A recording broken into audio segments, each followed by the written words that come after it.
Naudas izņemšana no JoulPay lietotnes.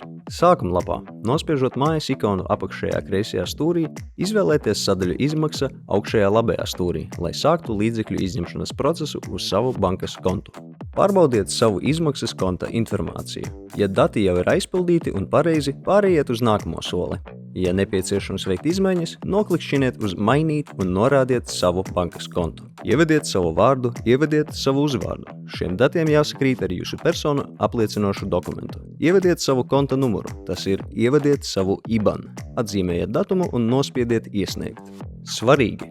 Veikt pārskaitījumu ir iespējams tikai uz jums personīgi piederošu kontu. Sadaļā Maks ievediet vēlamo summu. Jūsu komisijas maksa ir atkarīga no jūsu uzņēmējdarbības veida. JoulPay sistēma automātiski aprēķinās visus pārskaitījumus.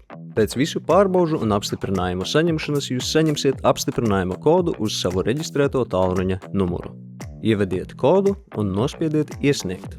Ja kods nav saņemts, izmantojiet pogu atkārtoti nosūtīt kodu. Gatavs! Ekrānā parādīsies izmaksas apstiprinājums. Līdzekļi ir veiksmīgi nosūtīti uz jūsu bankas kontu.